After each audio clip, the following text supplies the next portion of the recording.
ஆழ்ந்த பிடிப்புள்ள ஒரு மனிதர். என்னை பொறுத்த வரைக்கும் பொலிட்டிக்கல் அனிமல்னு நான் சொல்லுவேன். ஆனால் அவர்லாம் பேசினார்னா அதை நெகட்டிவா என்னதான் மீடியா கொண்டு போனாலும் அதை பாசிட்டிவா மாத்துற சக்தி அவருக்கு உண்டு. அதனால இப்ப இது திமுக தோற்கடிக்கப்பட வேண்டும் என்ற கொள்கையில் அண்ணாமலை உறுதியாக இருப்பதால் அவர் இந்த கூட்டணிக்கு கண்டிப்பாக பாடுபடுவார்.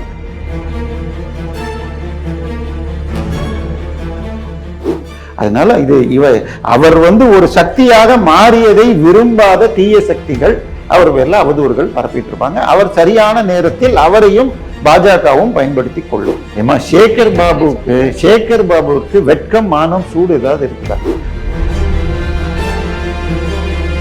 அவர் சொன்னதெல்லாம் நடந்துட்டு இருக்கு. இந்த 5 வருஷத்துல அண்ணாமலை தமிழகத்தின் ஒரு வீழ்த்த முடியாத சக்தியாக வளர்ந்துருக்கார். நிதின் நபின்னு சொல்லிட்டு, அதாவது ஜென்சிக்கு ஏத்த மாதிரி 45 வயசுல ஒரு தலைவரை போட்டாங்க. அவருடைய அணியில் அண்ணாமலைக்கு மத்தியில போஸ்ட் கொடுப்பாங்கிறது. இவருக்கு மத்திய அரசில் மோடியுடைய டிபார்ட்மெண்ட்ல இணையமைச்சர் பதவி கொடுப்பதாக ஒரு செய்தி இருக்கு. அப்படி வந்தா சிபிஐ எல்லாம் இவரு கீழே வரும்.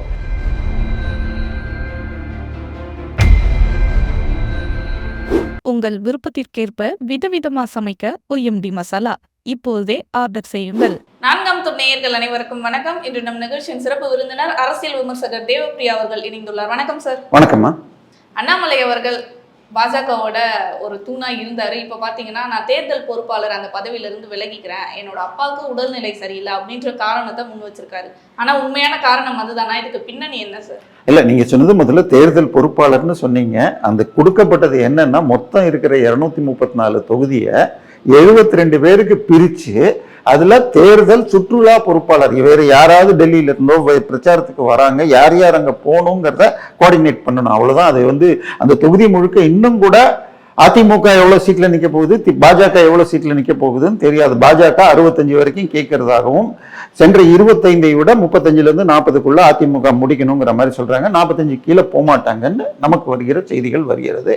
இன்னும் ஒரு ரூமர் ஓடிட்டு இருக்கு. இன்றளவில் கூட விஜய் அதிமுக பாஜக கூட்டணியில் இழுப்பதற்கான வேலை நடக்கிறது. அப்படி வந்தாங்கன்னா பாஜக 30க்கு ஒத்துக்கிட்டு வருவாங்க.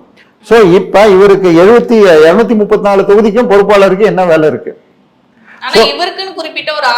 அதான் இப்ப பிரச்சனை. அந்த 6ல கிட்டத்தட்ட 6மே ஓரளவிற்கு உங்களுக்கு வெற்றி வாய்ப்புள்ள தொகுதிகளா இருந்தது. சிங்கநல்லூராக இருக்கட்டும், இது விருகம்பாக்கம், இதுல எல்லாம் பாத்தீங்கன்னா சென்ற முறை அதிமுக பாஜக வாங்கினதை கூட்டினால் வெற்றி அல்லது வெற்றியை ஒட்டிய தொகுதிகளாக இருந்தது. இதுல அவருக்கு கொடுத்த சிங்கநல்லூர்ல அவரே கூட நிப்பாரான்னு கூட சில பேர் ஓட்டினாங்க. அவர் நான் நிக்க போறது இல்லைன்னு சொல்லிட்டாரு. ஒண்ணு. இரண்டாவது, அவர் நீங்க சொன்ன மாதிரி அவர் ஒரு சிங்கம், அவரை கொண்டு போய் கூட்டத்தோட சேர்த்து பண்ணக்கூடாது. சிங்கம் சிங்கிளா தான் போகணும், அவர் தலைமையை ஏற்கணும். ஆனால் பாஜகவை பொறுத்த வரைக்கும் அதாவது இப்ப நம்ம பக்கத்துல இருக்கிற ஒரு 4 ஸ்டேட் எடுத்துக்கிட்டீங்கன்னு வச்சுக்கோங்க. ஒரிசால அவங்களே தனியா 2009 வரை கூட்டணி இருந்த கட்சியிலிருந்து 3வது எலெக்ஷன்ல இப்ப ஜெயிச்சிட்டாங்க. ஆனால் ஆந்திரால ஜெயிக்க முடியாம சந்திரபாபு நாயுடுவோட சேர்ந்துக்கிட்டாங்க. தெலுங்கானால நம்ம தோத்தாலும் பரவாயில்ல, அந்த ரீஜனல் கட்சி தோக்கணும்னு காங்கிரஸ் ஜெயிக்க விட்டுட்டாங்க. சோ இங்க தமிழர் விரோத, மக்கள் விரோத, மக்களுக்கு எதுவுமே செய்யாத, தமிழை அழிக்கிற திமுகவை தோற்கடிக்கணும்னா அதிமுகவோட சேரணும்னு பண்ணிட்டேன். ஸோ அதனால இந்த தேர்தலில் அதிமுக கூட்டணின்னு ஒன்று. ஸோ லாங் டேர்ம் பெட்டானா அண்ணாமலை சற்று நானே ஒதுங்கிக்கிறேன்னு ஒதுங்கிக்கிட்டார். ஆனால் அவருக்கு ஏதாவது பதவி கொடுக்கணும்னு இவங்க இதை முயற்சி பண்ணால் இந்த மாதிரி சின்ன பதவி வேணான்றக்கா. இன்னொன்று, அவருடைய தந்தை சீரியஸாக கிட்னி ஃபெயில்யூர் ஆகி அவருக்கு அடிக்கடி இது எடுக்க வேண்டியிருக்கு. அதனால நான் கோவை ஒட்டி அடிக்கடி இருக்க வேண்டும்னு சொல்லியிருக்காரு. என்ன ஒண்ணு, நேற்று பேச்சு கிட்டத்தட்ட 58 நிமிஷமோ என்னமோ அந்த இன்டர்வியூ கொடுத்திருக்காரு, பப்ளிக் இன்டர்வியூ. அதுல அவர் பல விஷயங்கள் பேசியிருக்காரு. அதையெல்லாம் பேசாம இதைத்தான் மீடியா பெருசு பண்ணது. ஆனா அதை தெரிஞ்சவர் தான் அண்ணாமலையும் ஒரு அரசியலில் ஆழ்ந்த பிடிப்புள்ள ஒரு மனிதர். என்னை பொறுத்த வரைக்கும் பொலிட்டிக்கல் அனிமல்னு நான் சொல்லுவேன். அதனால இது ஆகும்னு அவர் தெரிஞ்சுதான் பேசியிருக்கிறார். ஆனால் அவர்லாம் பேசினார்னா அதை நெகட்டிவா என்னதான் மீடியா கொண்டு போனாலும் அதை பாசிட்டிவா மாத்துற சக்தி அவருக்கு உண்டு. அவர் சரியான நேரத்தில் இந்த கூட்டணியை வெற்றி பெறப்பார். நேற்றுக்கு என்ன சொல்லியிருக்காரு, அண்ணன் எடப்பாடி தலைமையில் NDA ஆட்சி வருவதற்கு பாடுபடுவேன்னு சொல்லியிருக்காரு. ஆனா நம்ம இந்த கோணத்திலையும் பார்க்கலாம்ல. அண்ணாமலை அவர்களுக்கு அதிமுக கூட்டணி, பாஜக அதிமுக கூட்டணி வச்சதுல இருந்தே ஒரு அதிருப்தின்றது இப்ப வரைக்குமே இருக்கு. நயினார் நாகேந்திரன் அவர்கள் கூடயும் சில முரண்லாம் இருந்துச்சு. அதனால ஒருவேளை ஒரு வெளியே போயிருக்கலாமோ அப்படின்ற கோணத்திலையும் இதை பார்க்கலாம். இல்லம்மா, அதான் சொல்றேனே, அவர் முழுக்க முழுக்க பாஜகவை ஏற்றுக்கொண்டவர், அதுவும் மோடி தலைமையை ஏற்றுக்கொண்டவர். சோ இந்த எல்லாருக்கும் இந்த முறை இருக்கிற ஒரு முக்கியமான குறிக்கோள், தமிழருக்கு மிக முக்கியமான திருப்பரங்குன்றத்துல தீபத்தை ஏத்த விடல. பட்டியல் ஜாதியினர், பழங்குடியினர், கிராமத்தை சேர்ந்த மக்களுக்குரிய நவோதயா திட்டம், இது யார் கொண்டு வந்தது? ராகுல் காந்தி இல்ல, ராஜீவ் காந்தி. அதாவது இன்னைக்கு நம்ம எல்லாம் என்ன பண்றோம்? கவர்மெண்ட் ஸ்கூல்ல படிக்கிறோம், இல்ல பக்கத்துல இருக்கிற சின்ன பிரைவேட் ஸ்கூல்ல படிக்கிறோம். ஆனால் இப்ப அன்புமணி ராமதாஸ் எடுத்தா மான்ஃபோர்ட் ஸ்கூல்னு சொல்லி சேலத்துல போய் ஹாஸ்டல்ல படிச்சார். நம்ம விஜய் என்ன எடுத்துக்கிட்டீங்கன்னா, ஜோசப் விஜய்னா அமெரிக்கன் இன்டர்நேஷனல் ஸ்கூல்ல படிச்சார். அவர் மகனும் அங்கதான் படிச்சாங்க, தமிழே கிடையாது.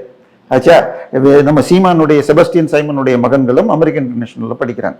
இதையெல்லாம் விட இந்தியாவிலேயே மிகப்பெரிய ஸ்கூல்னு சொன்னா டூன் ஸ்கூல்னு தேரதூன்ல இருக்கிற ஸ்கூல். அந்த பள்ளியில படிச்ச ராஜீவ் காந்தி அது போல பட்டியல் ஜாதி கிராமத்து மாணவர்கள் படிக்கணும்னு ஒரு டிஸ்ட்ரிக்ட்டுக்கும் ஒரு பள்ளியை துவக்கினார். அங்க படிச்சவங்கல இன்னைக்கு தமிழ்நாட்டுல 4 கலெக்டர் இருக்காங்க. சோ அதுல 100க்கு 75 சீட்டு எஸ்சி எஸ்டி கிராமத்து மாணவர்கள், 25% சீட்டு கவர்மெண்ட் அரசு ஊழியர்களுக்கு, டிரான்ஸ்ஃபர் இருக்கிற அரசு ஊழியர்களுக்கு. அப்ப 75 சீட்டு கிராமப்புற ஏழை பட்டியல் ஜாதி பழங்குடியினருக்குங்கிறத தவிர்த்து கேட்டா மும்மொழின்னா, நீங்க படிக்கிறதெல்லாம் மும்மொழி ஸ்கூல்ல, உங்க ஸ்கூல்ல எல்லாம் மும்மொழி. ஜோசப் விஜய் நடத்துற பள்ளியா இருக்கட்டும், நம்ம இவர் நடத்துறது திருமாவளவன் நடத்துற ஸ்கூலா இருக்கட்டும், எல்லாத்துலயும் சிபிஎஸ்இ திட்டம்.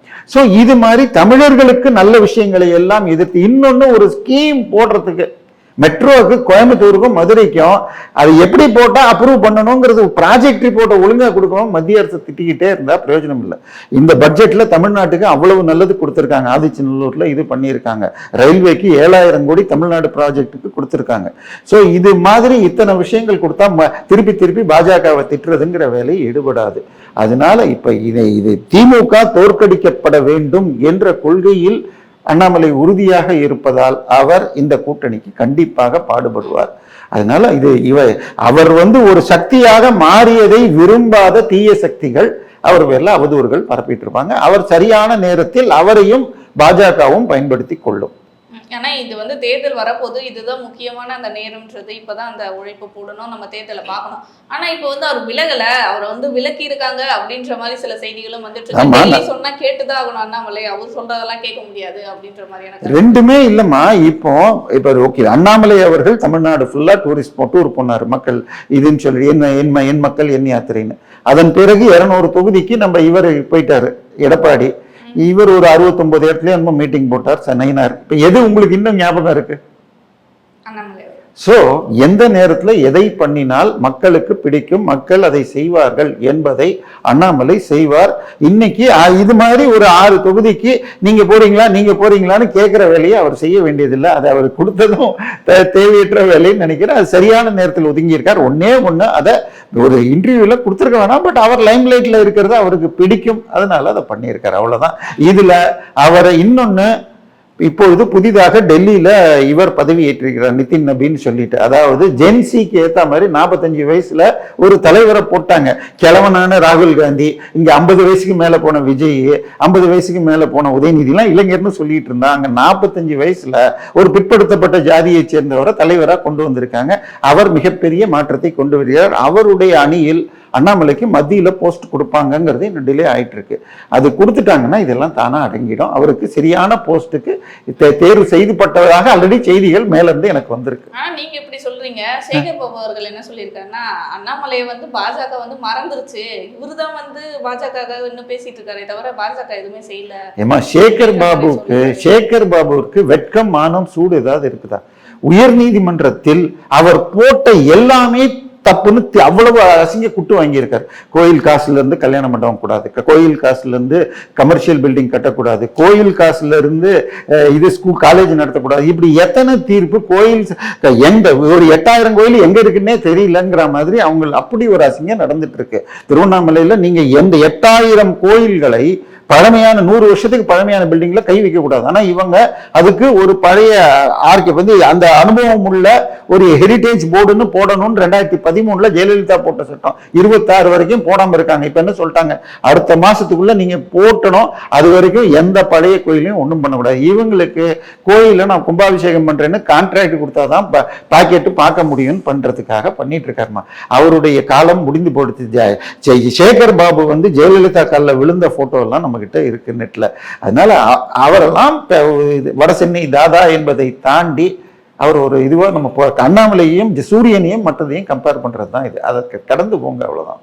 இப்ப அண்ணாமலை அவர்கள் வந்து விலகிட்டாரு. இதனால அதிமுக பாஜக கூட்டணி அந்த தேர்தல் வேலைகள் ஏதாச்சும் ஒரு பின்னடைவு ஏற்படுமா? இதுக்கு அஃபெக்ட் இல்லம்மா, 2 விஷயங்கள். ஒண்ணு, 5ஆம் தேதி நாளை அடுத்த இந்த வாரத்துக்குள்ளேயே மோடி வர இருக்கிறார். அதுக்குள்ள சீட்ஸை ஃபைனலைஸ் பண்ணுவாங்க. இன்னும் கூட பெரியவர் ராம்தாஸ் பாமகவும் இங்கு வருவதற்கு வாய்ப்பு இருக்கிறதுன்னு சொல்றாங்க. இப்ப பிரேமலதா வருவாரான்னு தெரியல. ஏன்னா அவருடைய சிக்கல், அவர் பேசிய தொகை இதுக்கு ஆண்டாளர் கல்லூரிக்கு அது வந்து கிட்னி திருட்டு தனலட்சுமி சீனிவாசன் கல்லூரி இன்னும் முழுமையா கொடுக்கலங்கிறாங்க. இன்னொன்னு, அவர் நோட்டையும் இதையும் பேசிட்டு தான் போவார். ஸோ அதனால அவர் திமுக கூட போகக்கூடுங்கிறாங்க. பட் அதை தாண்டி கிருஷ்ணசாமி சார் இன்னும் பல பேர் இங்க வரதா இருக்காங்க.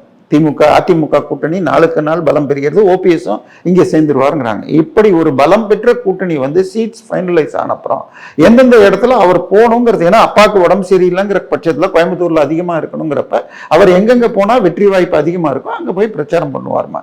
அதனால அது முடிகிற வரைக்கும் இப்ப போய் நீங்க பெருசா பண்ண முடியாது. அவர் உட்கார்ந்த இடத்துல பிரஸ் மீட் கொடுத்து தான் பெருசானாரு. அப்புறமா என் மக்கள் என் யாத்திரை போனாரே தவிர அவர் தினந்தோறும் பிரஸ் மீட் கொடுத்து சாட்டையடி கொடுத்து அவர் சொன்னாரு, ஆவின்ல இருந்து ஏன் ஸ்வீட் வாங்கலன்னு. உடனே ஆவின்ல ஸ்வீட் வாங்கினாங்க. அவர் சொன்னதுக்காக வந்து இது ஃபர்ஸ்ட் கொரோனால கோயில திறந்து விடுன்னு சொல்லி, இல்லாட்டி நான் போராட்டம் பண்ணுவேன்னு திறந்து விட்டாங்க. ஸோ ஆடுங்கிற பேரை கூட அவர் தான் தேர்ந்தெடுத்தார். அவருக்கு 500 கோடி ஃபைன் போட்டாங்க. அதாவது ஒரு ஊழல் செய்த சக்தி இல்லாத ஒரு கம்பெனிக்கு 4000 கோடி கான்ட்ராக்ட் கொடுத்துருக்கீங்கன்னு ஒன்னு எங்களை இது பண்ணிட்டீங்க அப்படின்னு அந்த கம்பெனி கேஸ் போட்டப்ப எங்கிட்ட 500 கோடி இல்ல, வெறும் ஆடு தான் இருக்குன்னா அவருக்கு அந்த பேரே கொடுத்தாங்க. ஆனால் அந்த கம்பெனி அதை செய்ய முடியாதுன்னு அந்த கம்பெனி கான்ட்ராக்டை தமிழ்நாடு அரசு கேன்சல் பண்ணி அவர் சொன்னதெல்லாம் நடந்துட்டு இருக்கு. இந்த 5 வருஷத்துல அண்ணாமலை தமிழகத்தின் ஒரு வீழ்த்த முடியாத சக்தியாக வளர்ந்துட்டு இருக்காரு. இப்போ பிரிஞ்சு போயிருக்காரு, இப்ப விலகி இருக்காரு. இது தற்காலிக விலகல் விலகல் இல்ல, ஒதுக்கம்மா. அதாவது அப்பாவுக்கு உடம்பு சரியில்லை. அப்பா அவர் வந்து அவர் அரசு அந்த தலைவராக இருந்த 3 வருஷமும் அந்த 2 வருடமும் முழுமையாக காலையில கோயம்புத்தூர்ல இருப்பார், மத்தியானம் திருச்சியில இருப்பாரு, சாயந்தரம் இங்க வந்துட்டு டெல்லிக்கு போவாருங்கிற மாதிரி சுத்தினார். அதன் பிறகு நடுவுல ஓய்வு எடுத்தார், நடுவில் லண்டன் போயிட்டு வந்தார். ஸோ இப்ப அப்பாவோட கொஞ்ச நாள் இருந்த பிறகு அப்பாவுக்கு இப்ப உடம்பு சரியில்லைன்னு ஒண்ணு, நான் அங்க கிராமத்துல இருக்க வேண்டி இருக்கு, அதனால எனக்கு கொஞ்சம் ஒதுக்கம் கொடுங்கன்னு இருக்காங்க. அது கூட அவருக்கு டெல்லியில என்ன போஸ்ட் கொடுக்குறாரு, அவரும் அவரும் ஒரு அரசியல்வாதி தான். ஒரு 39 வயசுல ஒரு ஐபிஎஸ் ஆபீசராக இருந்தவர் அரசியலை நோக்கி வரப்ப தனக்கு பதவிகள் எதிர்பார்ப்பு. ஒருவேளை இங்க அங்கீகாரம் கிடைக்கல தமிழ்நாட்டுல அப்படின்றதுக்காக மத்தியத்துக்கு போயிட்டாரா சார்? மத்திய அரசு இல்லம்மா, இது எல்லாமே டெல்லி இன்னும் எதுவுமே அவருக்கு அமைச்சர் பதவியோ அல்லது கட்சி பதவியோ கொடுக்கணும். சரி, நம்ம திமுகவே என்ன பண்ணுச்சு, செந்தில் பாலாஜி வெளியில வர வரைக்கும் துணை முதலமைச்சர்ங்கிற போஸ்ட கூட கொடுக்கல. ஸோ கடைசியாக இந்த மாற்றமும் நடக்கல. ஸோ பெரிய மாற்றங்கள் மத்திய அரசுல கொண்டு வர போறாங்க. அப்ப இவரை அமைச்சராக கொண்டு வரலாம். இல்லைன்னா நிதின் நபீன் அவருடைய செக்ரட்டரியேட் என்னன்னு ஷார்ட்லி இன்னும் டீட்டெயில்டா சொல்லலாம். இதான் ஒரு போஸ்ட் கிடைக்கும். இவருக்கு மத்திய அரசில் மோடியுடைய டிபார்ட்மெண்ட்ல துணை அமைச்சர் பதவி, இணை அமைச்சர் பதவி கொடுப்பதாக ஒரு செய்தி இருக்கு. அப்படி வந்தா சிபிஐ எல்லாம் இவருக்கு கீழே வரும். சரியா? சோ அது பட் அது இன்னும் உறுதியாகல. அதை உறுதி பண்றதுக்காக அவரும் ஒரு அரசியல் பண்ணி இருக்கலாம். அவ்வளவுதான். அதனால அண்ணாமலையுடைய தாக்கம் இந்த தேர்தலில் உச்சமாக இருக்கும். தன் கூட்டணியை வெற்றி பெற அவர் கண்டிப்பாக பாடுபடுவார். தொடர்ந்து பல நிகழ்வுகளை பற்றி பேசுவோம்.